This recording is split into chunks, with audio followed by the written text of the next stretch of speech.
पिताजी की मौत के बाद मैं माँ के साथ सोने लगी, मगर जैसे ही रात के 2 बजते माँ मुझे जूस लेने के लिए बाहर भेज देती और जब मैं जूस लेकर वापस आती तो माँ का कमरा बंद होता। मैं बाहर आंगन में ही सो जाती। एक रात नाटक करके मैं पहले से ही माँ के कमरे में छुप गई। माँ ने चुपके से अलमारी का दरवाज़ा खोला, मगर उस वक्त मेरी जान निकल गई जब वहाँ पर मैंने देखा कि आज भी मैं अपने क्लास में सो ही रही थी। बहुत दिनों से मेरे साथ यही हो रहा था। जैसे ही मेरी टीचर क्लास में आकर कुछ पढ़ाने लगती तो मुझे एकदम नींद के झटके लगने शुरू हो जाते। मैं बहुत कोशिश करती कि मैं ना सोऊं, मगर मैं सो जाती थी। अब मेरी टीचर ने भी यह बात नोट करनी शुरू कर दी। जो लड़की हमेशा क्लास में फर्स्ट आती रही है, उसका ध्यान पढ़ाई की तरफ नहीं है। एक दिन मेरी टीचर ने मुझसे पूछ ही लिया, तुम्हें क्या परेशानी है? अब तुम पढ़ाई पर ध्यान क्यों नहीं देती? टीचर के सवाल पर मेरी आंखों में आंसू आ गए। मैं बोली, टीचर, मुझे तो खुद नहीं मालूम कि मैं क्लास में क्यों सो जाती हूँ। मैं पूरी कोशिश करती हूँ कि मुझे क्लास में नींद नहीं आए, लेकिन पता नहीं कैसे अचानक मेरी आंख लग जाती है। टीचर ने कहा कि तुम्हारे घर में कोई परेशानी तो नहीं है? मैंने नहीं में सिर हिला दिया और बोली, मेरे पिता का देहांत हो चुका है, मगर मेरी माँ ने घर का सारा इंतजाम खुद संभाल लिया है। मुझे किसी चीज़ की कोई कमी नहीं है। हमारे घर में किसी चीज़ की, किसी बात की कोई टेंशन नहीं है। टीचर ने अपना सर हिलाया और कहा, ठीक है, तुम जाकर बैठ जाओ, लेकिन आगे से तुम अपना ध्यान रखना कि क्लास में सोना नहीं है। मैंने भी टीचर से वादा कर लिया, मगर फिर मैं अपने वादे को पूरा नहीं कर पाई। अगले दिन फिर से मैं सो गई। अब तो मजबूर होकर मेरी टीचर ने मुझे सजा भी दी, मगर मैं क्या करती? नींद पर किसी का जोर नहीं होता। कहते हैं कि नींद तो सूली पर भी आ जाती है। मेरा भी इस समय यही हाल था।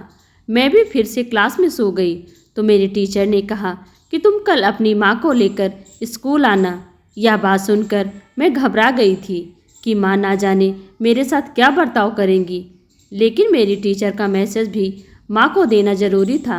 मैंने माँ से कहा कि आपको मेरी टीचर ने स्कूल में बुलाया है। मेरी बात सुनते ही माँ के माथे पर सिकन पड़ गई थी। वह कहने लगी, क्या हुआ रोमा, तुमने स्कूल में कोई शैतानी तो नहीं की? मैंने नहीं में अपना सिर हिला दिया। माँ अभी भी मुझे शक की नज़रों से देख रही थी। वह कहने लगी, फिर तुमने ऐसा क्या किया है कि मुझे स्कूल में बुलाने की नौबत आ गई? कुछ तो ज़रूर किया होगा। मैं माँ से कहने लगी कि माँ, मैं कुछ नहीं जानती, टीचर ने आपको क्यों बुलाया है। हालांकि मुझे सब कुछ मालूम था कि टीचर ने माँ को किस लिए बुलाया है, ताकि वह उन्हें बता सके कि मैं स्कूल में सोती रहती हूँ।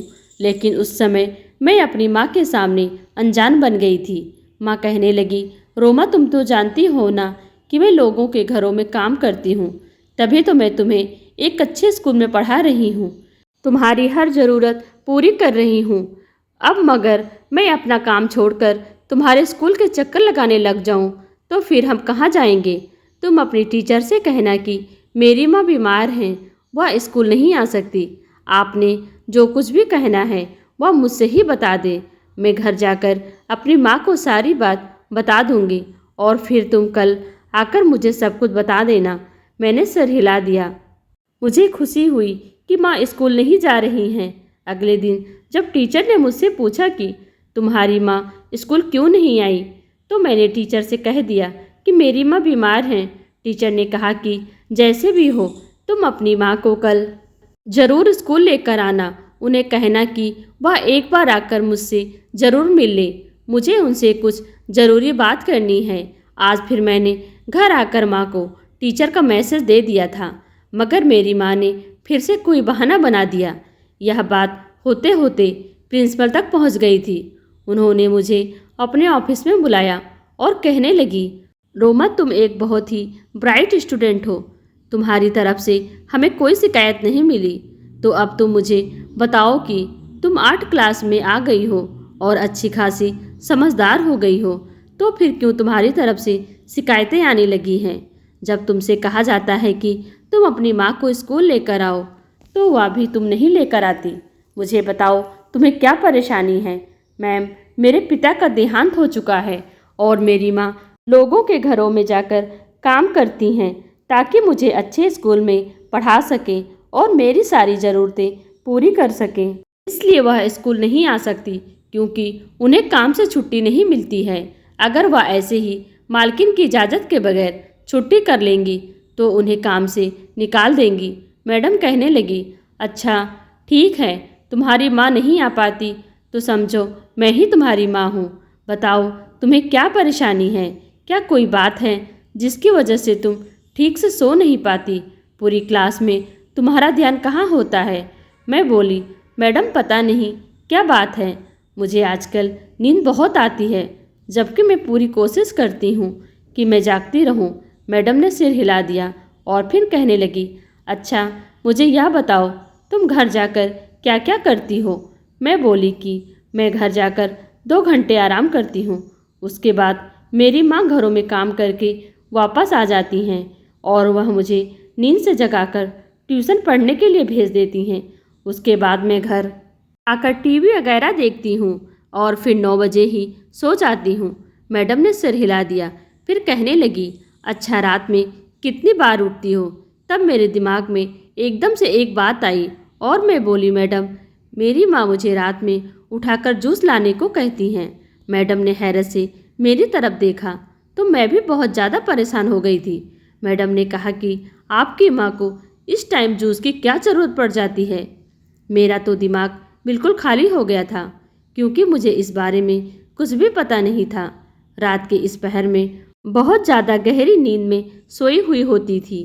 जब माँ मुझे उठा देती थी, मैं नींद की हालत में जूस लेकर आती तो माँ का कमरा बंद मिलता था। रात बहुत ज़्यादा होती थी और मुझ पर भी नींद सवार होती थी, इसलिए मैंने कभी इन चीज़ों के बारे में सोचने की कोशिश नहीं की और ना ही कभी इस बारे में अपनी माँ से सवाल किया। मैंने जल्दी से मैडम से कहा, असल में मेरी माँ की तबीयत खराब रहती है तो उन्हें अचानक ही भूख लग जाती है, इसलिए मैं उनके लिए जूस लेकर जाती हूँ। मैडम ने कहा कि इन चीज़ों का कोई मतलब तो होगा, अपनी माँ से कहना कि बिस्कुट वगैरह खा लिया करें। मैंने जल्दी से कहा कि मैडम मैं इस बात का हल ज़रूर निकाल लूँगी, आप बेफिक्र रहें। मैंने मैडम से वादा किया और अपनी क्लास में आ गई थी। अब मेरी नींद पूरी तरह से उड़ चुकी थी। मेरा दिमाग माँ की तरफ लग चुका था कि वह मुझसे रात में जूस क्यों मंगाती हैं। यह सवाल मुझे परेशान कर रहा था। जब मैं घर गई तो माँ अपनी ही सोच में गुम बैठी थी। उन्होंने मुझसे यह भी नहीं पूछा कि आज मैं स्कूल नहीं आई तो तुम्हारी टीचर ने तुमसे कुछ कहा तो नहीं। मैं खुद ही माँ के पास जाकर बैठ गई और बोली, माँ आज भी मेरी टीचर मुझसे कुछ पूछ रही थी, तुम हर रोज़ क्लास में क्यों सो जाती हो? रात में तुम्हारी नींद पूरी नहीं होती। मैंने माँ की तरफ सवालिया नज़रों से देखा। तब मैं बोली, मैंने टीचर से कहा कि मेरी नींद पूरी नहीं होती। माँ ने मुझे खा जाने वाली नज़रों से देखा, मैंने जैसे कोई अजीब सी बात कर दी हो। माँ कहने लगी, क्यों तुम्हारी नींद पूरी नहीं होती? मैं बोली, माँ हर रात मुझसे जूस मंगवाने भेज देती हैं तो मैं जाग जाती हूँ, इस वजह से मेरी नींद खराब हो जाती है। यह बात सुनकर माँ मुझे घूरने लगी थी। कहने लगी, अगर इतना सा काम तुम्हें बोझ लगता है तो मत किया करो। 1 गिलास जूस फ्रिज से निकाल कर लाना होता है, इसका तुमने इतना बड़ा बहाना तलाश कर लिया। मैं परेशान हो गई थी, माँ की तरफ देखती रही। माँ कहने लगी कि तुम फिक्र मत करो, मैं तुम्हें स्कूल से निकाल कर किसी दूसरे स्कूल में एडमिशन करा दूंगी। मैंने तो यह भी सोच लिया है कि मैं यह मोहल्ला भी छोड़ दूंगी, नए मोहल्ले में घर लूंगी, तुम्हें इससे भी अच्छे स्कूल में पढ़ाऊंगी। और उनसे कहने लगी कि माँ हमारा तो खर्चा ही मुश्किल से पूरा होता है, इन हालात में आप नया घर कहाँ से लेंगी? माँ कहने लगी, यह तुम्हारा सर दर्द नहीं है, मुझे मालूम है मुझे क्या करना है और कैसे करना है। इतना कहकर माँ उठकर किचन में चली गई और मेरे दिमाग में ख्याल आया कि जब मेरे पिता जिंदा थे तब भी माँ पिताजी से अक्सर यही जिद करती थी कि मैं इस मोहल्ले में नहीं रहना चाहती, तुम मुझे किसी दूसरे मोहल्ले में लेकर चलो। मगर पिताजी हमेशा यही कहते थे कि मेरी तनख्वाह इतनी नहीं है कि मैं तुम्हारे लिए नया घर ले सकूं। मेरे पिता एक बैंक में जॉब करते थे, एक अच्छा खासा पैसा कमा रहे थे। उसके बाद भी वह एक नया घर अफोर्ड नहीं कर सकते थे। मेरी माँ तो लोगों के घरों में काम करती थी, फिर वह कैसे नया घर लेने की बात कर रही थी। यह बातें मेरे लिए बहुत अजीब सी थी।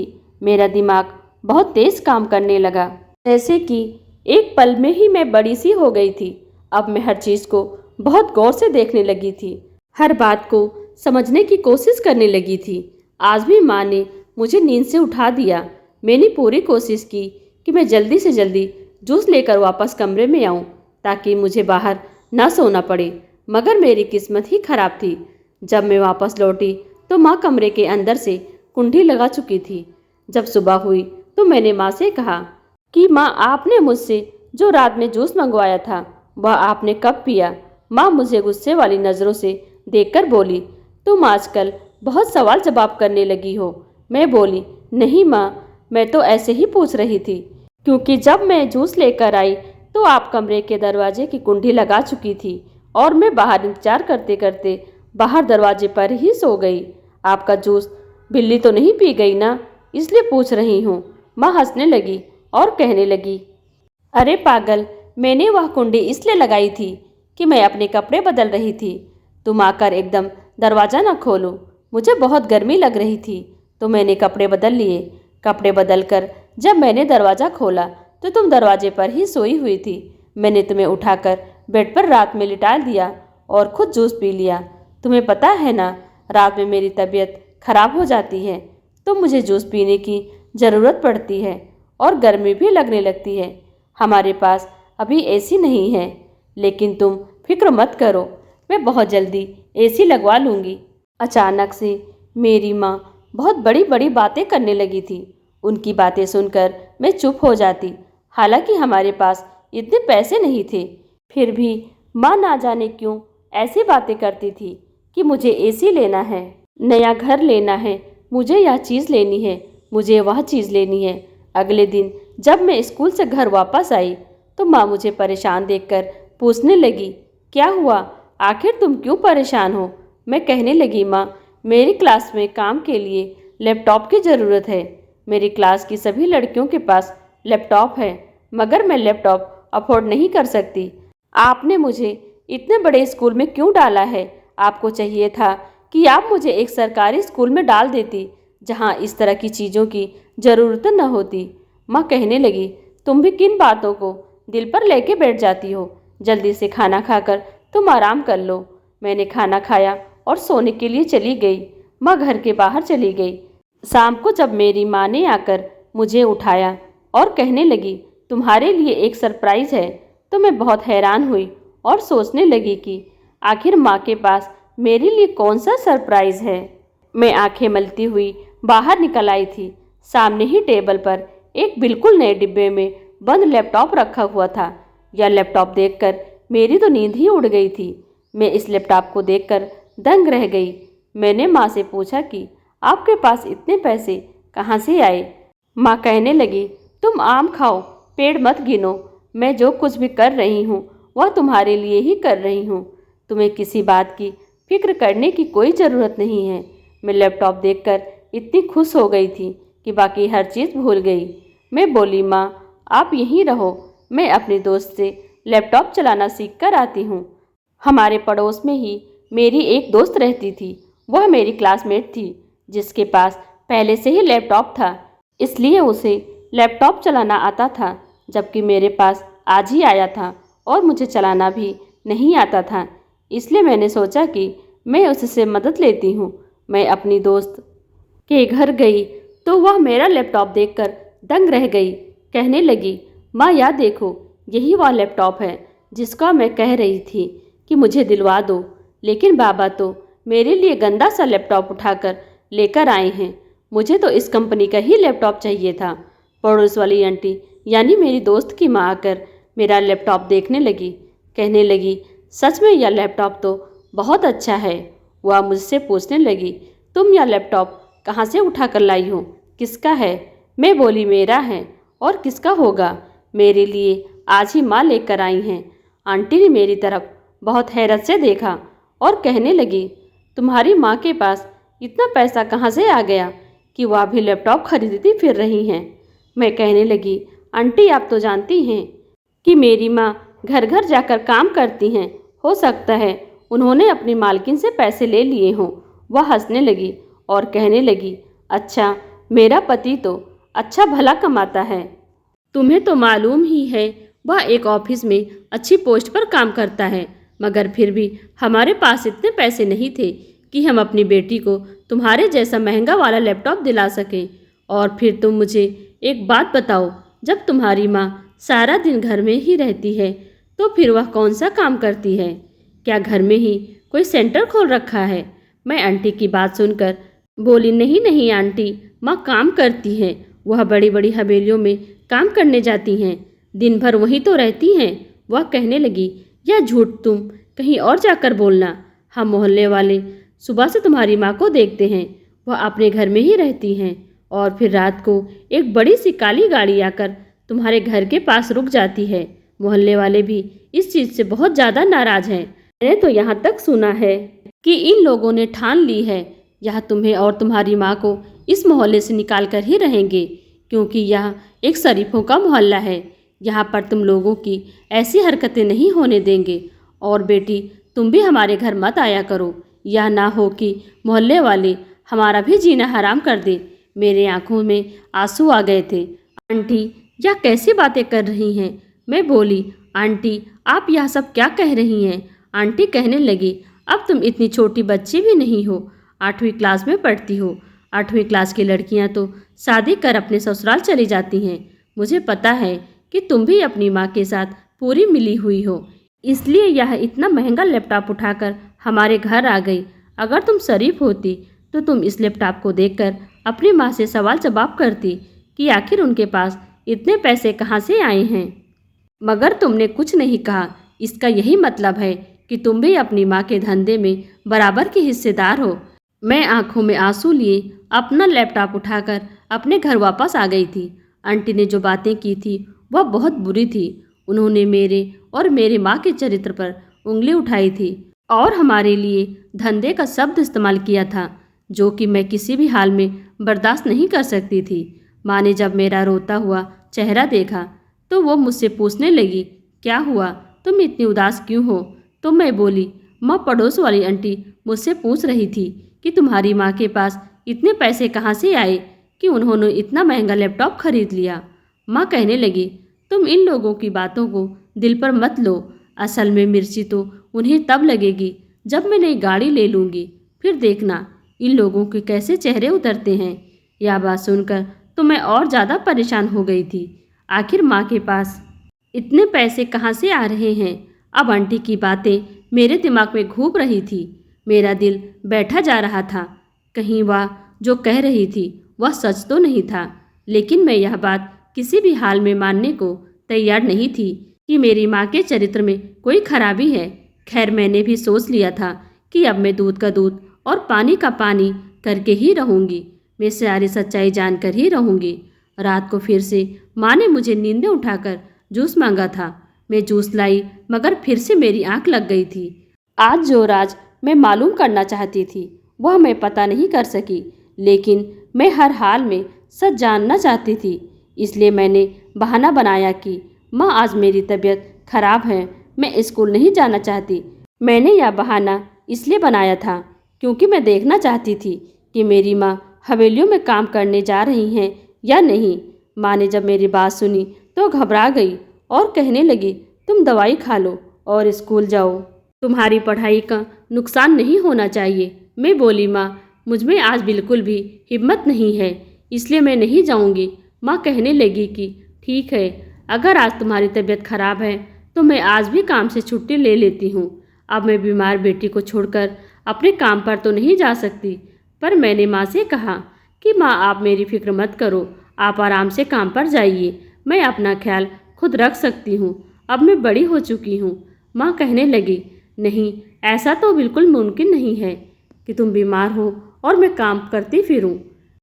तुम्हें इस हालत में छोड़कर जाऊंगी तो मुझे एक पल के लिए भी सुकून नहीं आएगा। तुम तो जानती हो कि तुम्हारे पिता के जाने के बाद तुम ही मेरा एक सहारा हो। जो कुछ भी हो मेरे लिए सिर्फ तुम और सिर्फ तुम ही हो। मैं तुम्हारे लिए ही तो काम करती हूँ और पैसे जमा कर रही हूँ। मैंने सर हिला दिया। मेरी दाल नहीं गली थी। माँ ने मुझे उनका राज मालूम नहीं होने दिया था। आज वह सारा दिन घर पर ही रही और मेरा ख्याल रखती रही। वह मुझसे कहती रही कि चलो डॉक्टर के पास चलते हैं, तुम्हारे लिए दवाई लेकर आते हैं। लेकिन मैंने जाने से मना कर दिया और मैं बोली मैं ऐसे ही ठीक हो जाऊंगी। अब बस मुझे रात का बेसब्री से इंतजार था, क्योंकि रात को जिस समय माँ ने मुझे जूस लेने भेजती तभी मैं सब कुछ मालूम कर सकती थी। रात को मैं गहरी नींद में सोई हुई थी जब माँ ने मुझे उठाया और कहने लगी मेरे लिए फ्रिज से जूस लेकर आ जाओ। मैं बोली ठीक है माँ, मैं लेकर आती हूँ। मैं इतना कहकर कमरे के दरवाजे से निकल गई। उसी समय माँ बाथरूम में चली गई और मैं जल्दी से दोबारा से कमरे में जाकर छुपकर बैठ गई। माँ को नहीं पता था कि मैं उन्हें चकमा देकर वापस कमरे में आ गई हूँ।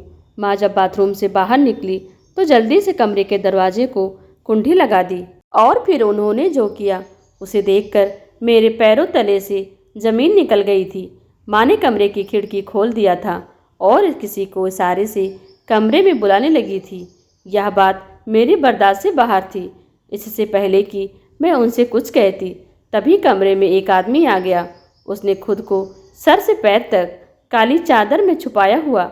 मैं उसको देखकर कहने लगी अच्छा हुआ तुम आ गए। मैं बहुत देर से तुम्हारे आने का इंतजार कर रही थी। मैंने रोमा को भी कमरे से बाहर भेज दिया है। अब तुम्हारे जाने के बाद ही मैं उसे कमरे में उठाकर लाऊंगी। मुझे कुछ पैसों की ज़रूरत है तो मुझे पैसे दे दो। मैं अपनी बेटी रोमा के लिए नए कपड़े खरीदना चाहती हूँ।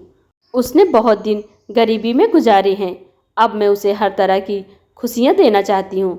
अभी तक उस आदमी ने अपने सर से चादर नहीं उतारी थी। मैं एकदम से खड़ी हो गई और बोली माँ आप सब यह क्या कर रही हो? आप मेरे बाप के साथ धोखेबाजी कर माँ मैं भूखी मर जाती तो आपसे मुझे कोई शिकायत नहीं करती। मुझे नए कपड़े जूतों और पैसों की ज़रूरत नहीं है, मुझे आपकी ज़रूरत है। मुझे उम्मीद नहीं थी कि आप यह सब करोगी। आपने यह सब कुछ क्यों किया? आपने एक गैर मर्द को हमारे घर में बुला लिया। इसका मतलब जो लोग मोहल्ले में बातें कर रहे थे क्या वह सब ठीक था? कल भी मुझे आंटी ने कहा था रात के समय तुम्हारे घर के पास एक काली गाड़ी आकर रुकती है और उसमें से कोई आदमी निकलकर तुम लोगों के घर जाता है। मोहल्ले के सभी लोग हमारे खिलाफ हो गए हैं। वह हमें इस मोहल्ले से निकाल देना चाहते हैं। आपने यह सब क्यों किया? मैं तो किसी से नज़रें मिलाने के भी काबिल नहीं रही। अब हमें इस मोहल्ले से निकाल दिया जाएगा। क्या आपके पास कोई दूसरा ठिकाना है? बताइए मुझे। हम कहाँ जाएंगे? उसी समय इस आदमी ने अपने सर से चादर उतार दी थी। इस आदमी को देखकर मेरी तो आंखें फटी की फटी रह गई थी। वह कोई और नहीं बल्कि मेरा सगा बाप था, जिसका देहांत हो चुका था, जिसकी अर्थी मैंने खुद देखी थी। मैं बोली पिताजी आप यहाँ कैसे? पिताजी कहने लगे बेटी तुम्हारा बाप अभी मरा नहीं है, वह जिंदा है। लेकिन तुम यही समझो कि मैं जिंदा होकर भी मुर्दा हूँ। मैं अपनी मर्जी से कहीं आ जा नहीं सकता। मैंने खुद को एक घर में बंद कर रखा है। रात के समय इसलिए निकलता हूँ कि मुझे कोई देख न ले। और फिर मैंने तुमसे भी अपने जिंदा होने की खबर इसलिए छुपाए रखी कि तुम अभी नासमझ नादान हो। कहीं तुम यह बात किसी और को न बता दो। अगर यह बात किसी और को बता देती कि तुम्हारा पिता जिंदा है तो हम तीनों जेल की सलाखों के पीछे होते। बस इसी वजह से मैं तुम्हें लाख चाहने के बाद भी नहीं मिल सका। मेरे आंखों से आंसू आने लगे थे। मुझे अपने पिता से नफरत सी होने लगी थी। मैं बोली पिताजी आपको शर्म आनी चाहिए। एक बेटी के सर पर उसके पिता का साया कितना ज़रूरी होता है। क्या आप भूल गए हैं? मैं हर समय आपके लिए रोती रहती थी और आपको याद करती थी। मैं तो आपको भुला ही नहीं पा रही थी और आपने अपने आप को मुझसे ही छुपाए रखा। आपके ऐसा करने के पीछे क्या वजह है? आप मुझे सारी बात बताएं। पिताजी की भी आंखों में आंसू आ गए थे। वह कहने लगे मेरी और तुम्हारी माँ की शुरू से ही यही तमन्ना थी, हम अपनी संतान को पढ़ते देखें, उसकी हर ज़रूरत को पूरी करते, बल्कि उसके कदमों में फूलों के ढेर लगा देते। मैं एक बैंक में जॉब करता था। मेरी आमदनी इतनी नहीं थी कि मैं तुम लोगों के लिए एक बड़ा घर अफोर्ड कर सकता, गाड़ी ले सकता या तुम्हें महंगे स्कूल में पढ़ा सकता। फिर मेरी यह तमन्ना थी कि मैं तुम्हें डॉक्टर बनाता। डॉक्टर बनाने के लिए भी मेरे पास पैसे नहीं थे और मुझे उम्मीद थी कि आगे भी हमारे पास इतने पैसे इकट्ठे नहीं कर पाऊंगा। उन्हीं दिनों मेरे बैंक में एक नया रूल आया था। पति पत्नी की इंश्योरेंस करवाई जाती थी और पति पत्नी में से जो कोई भी इंश्योरेंस की पूरी किस्त जमा कराने से पहले देहांत कर जाता तो उसके दूसरे पार्टनर को इंश्योरेंस के पूरे पैसे मिल जाते। मैंने सबसे बड़ी इंश्योरेंस करवाई थी जो कि 1 करोड़ की थी। मैंने 4 किस्तें भी जमा करवा दी थी। फिर मैंने और तुम्हारी माँ ने आपस के मशवरे से हमारी झूठी मौत का नाटक रचाया था। मैं जानता था कि यह गलत है। मैं जो कुछ भी किया वह ठीक नहीं था, मगर क्या करता, हालात ही कुछ इस तरह थे कि हमारा गुजारा कम पैसों में नहीं हो रहा था और ज़्यादा मैं कमा नहीं सकता था। धोखाधड़ी के अलावा मुझे और कोई रास्ता नहीं दिखा। मैंने एक खुफिया कंपनी के साथ कांटेक्ट किया था जो हर तरह के फ्रॉड में मशहूर थी। मैंने उनसे कहा कि मैं अपनी मौत का झूठा नाटक करना चाहता हूँ, तो उन्होंने यह काम करने में मेरा पूरा साथ दिया था। उन्होंने ही मेरी मौत का सीन सेट किया था और फिर सबसे छुपकर मेरी अर्थी को बदल दिया था। मैंने इन लोगों को इस काम के लिए पैसे दिए। उसके बाद मेरी मौत की वजह से ही तुम्हारी माँ को हम दोनों के इंश्योरेंस के 1 करोड़ मिल चुके हैं और वह पैसे मेरे पास रखे हुए हैं। उन्हीं पैसों से हम दोनों तुम्हारी ज़रूरत को पूरी कर रहे हैं। मैंने अपने पिता से कहा कि पिताजी, यह सब बहुत गलत किया, आपको ऐसा नहीं करना चाहिए था। मेरे पिता की आंखों में आंसू थे। वह कहने लगे, रोमा, यह सब करके मैं कौन सा सुकून में हूँ। मैंने तो बस तुम्हारे लिए ही किया है। जो भी किया है, मुझे इस समय अपने माँ और पिता के चेहरे पर बहुत बेबसी नजर आ रही थी। मेरी आंखों से भी आंसू बहने लगे। मैंने अपने पिता के हाथ चूम लिया और बोली, आप बेशक कानून की नज़रों में गलत हैं, लेकिन मेरे लिए आप मेरे हीरो हैं। आपने जो भी किया मेरा भला सोचकर ही किया है। मैं कभी आपको इसके लिए इल्ज़ाम नहीं दूंगी। पिताजी खुश हो गए थे। इस मोहल्ले में मेरी और माँ की ज़िंदगी अब तंग हो गई थी, इसलिए हम इस घर से दूसरे घर में शिफ्ट हो गए जहाँ मेरे पिता पहले से ही रह रहे थे। मुझे शहर के बड़े स्कूल में से एक स्कूल में एडमिशन मिल गया था। मैं अब फिर से लगातार पढ़ाई कर रही हूँ। मैं अपने माता पिता का डॉक्टर बनने का सपना हर हाल में पूरा करना चाहती हूँ। मैं और मेरी माँ एक नॉर्मल ज़िंदगी गुजार रहे हैं, लेकिन इन सब के लिए मेरे पिता ने बहुत बड़ी कुर्बानी दी है। वह हर समय अपने आप को छुपा कर रखते हैं। वह कहीं भी नहीं आ जा सकते। उनके पकड़े जाने का बहुत खतरा है।